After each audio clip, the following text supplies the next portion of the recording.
having my first child, I knew that my days in corporate America were numbered. So 2 years later, while on maternity leave, I decided to transition from being a working mom to a stay-at-home mom. And I know a lot of other moms want to make this transition, but they're not sure how, what steps it takes, or if it's even possible. So in this video, I want to share the steps that I took and that you can take to transition from being a working mom, career mom, to a full-time stay-at-home mom.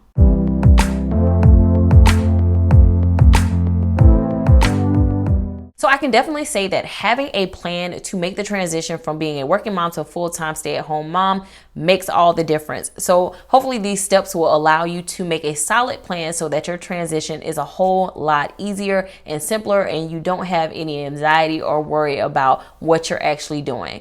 So first things first, I think the first step that you need to take is to actually decide why and how long you want to be a stay-at-home mom. Now, you don't have to be a stay-at-home mom forever. For some people, they just want to do it while their children are within their formative years, their developmental early stages.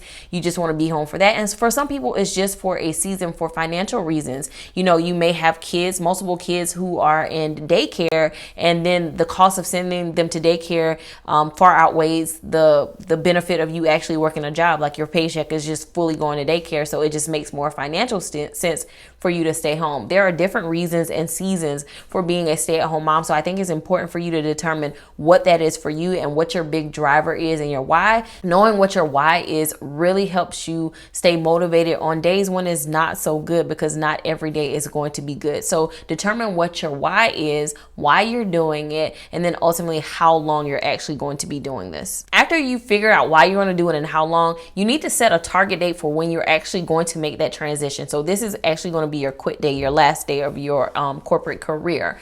So a lot of this is going to be determined by financial reasons. Like you probably want to save a certain amount of money. You probably want to pay off some debt. So that probably is going to dictate a lot of when this target date actually is. Nonetheless, figure out what that date is. For me, it was on maternity leave. I knew that by the end of my maternity leave, I wanted to exit my career. So you may have projects that you want to finish in your job or whatever it is. Figure out what your target date is. Put it somewhere that you can see it so that you can work towards that goal every single day. Now, with that being said, because finances is such a huge driver, you also want to create a financial plan, which is the next step. So the way that you do that is to first figure out how much your expenses are. So at the end of the month, like how much does it cost for you to actually maintain your current standard of living? Figure out what that is. And then what I want you to do is actually create a budget based on one income. So we're going to assume that you're not making any additional income, right? And you're living off your spouse's income, but create a budget off of that income. And what this will tell you is how much you actually need to reduce, if necessary, in order to maintain your lifestyle without your income. So create that budget based on that one income. Then you actually want to start reducing those expenses that you've identified. So maybe it's not going out to eat so often. Obviously, you're going to save an expense if you're pulling your kids out of childcare. These are all things that you want to identify and start cutting as soon as possible. Then, in addition to cutting expenses, you also want to pay off debt. Debt is one of the things that can hinder you from making that transition sooner than later. So start paying off that credit card debt. Maybe it's a car note. Maybe it's even student loans.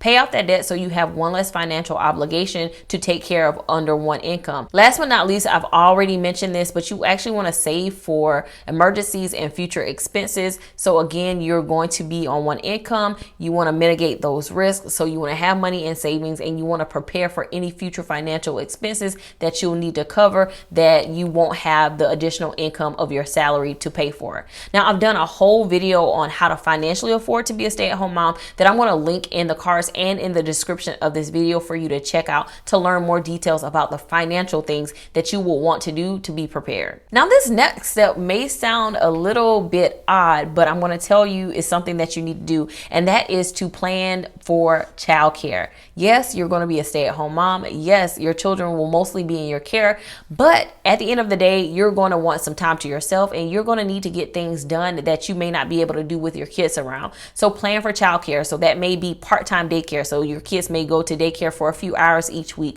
or you may have someone come to the house to watch the kids while you're doing household chores or taking care of business and doing other things. Nonetheless, I want you to plan for childcare so that you can get those mental breaks, so that you can have time for self-care. Even though you are a stay-at-home mom, you do need time to actually, decompress and take care of yourself. So plan for childcare financially, and then also plan for that logistically. The next thing I think is very important, and that is to actually mentally prepare for the transition. I think one of the hurdles that you have to overcome, especially if you are a career-driven woman, is to detach your identity from your career. A lot of us have found identity in the accomplishments that we've had, whether in the workplace or elsewhere. Think about it. Most people, when they meet you, they'll ask the question, what do you do for a living? So as a stay-at-home mom, your answer is going to be, I'm a stay-at-home mom. I don't necessarily make a living. So mentally prepare for that question. Even mentally prepare for unwarranted opinions about your decision to come home and not pursue a career.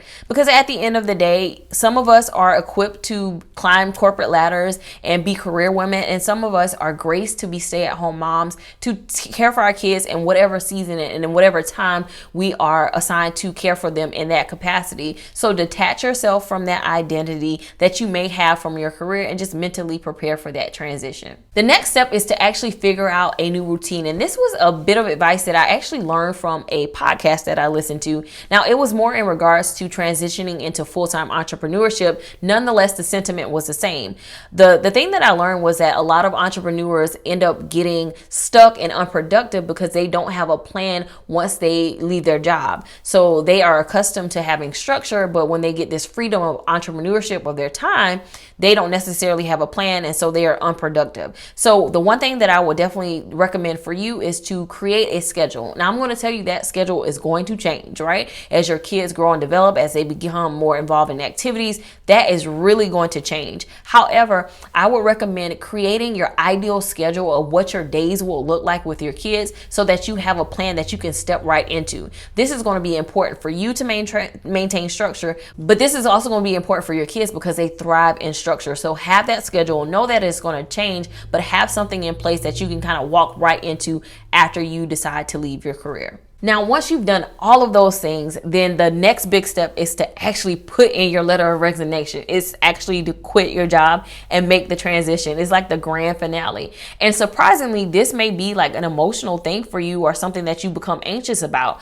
And that's because you are closing one chapter and starting a new chapter, and change can be very difficult and hard. So just know that it's okay if you get emotional, even if you didn't even like your job. Like, it's okay that you become emotional because you are leaving a place that is so familiar to you and going into kind of unfamiliar territory. That is completely normal. You can grieve actually leaving your job, leaving your career, and maybe even some of the aspirations you might have had for the time being, or for whatever length of time you decide to be a stay-at-home mom. But ultimately, put in that resignation. I actually have the exact resignation letter that I use when I left my job in the blog post that accompanies this video. So you want to check the link in the description to get that if you need an example of a resignation letter to quit your job to become a stay-at-home mom. So those are the 7 steps that you really need to take if you want to transition from being a working mom to a stay-at-home mom. And I just want to include this little caveat or kind of disclaimer, is that I know that every mom does not want to be a stay-at-home mom. There are some moms who are graced to climb the corporate ladder and to be trailblazers and to minister in the marketplace. And there are some moms who are simply graced to be homemakers, stay-at-home moms, and to really pour into their children and to their gifts and whatever calling that they have on their life. Neither one is right or wrong, right? We all have different assignments while we're here on earth. And so this video was just to equip those moms who know that they are called to be stay-at-home moms to make that transition with ease. So hopefully you did find this video helpful. If you did, don't forget to give it a thumbs up and subscribe, and check out this next video.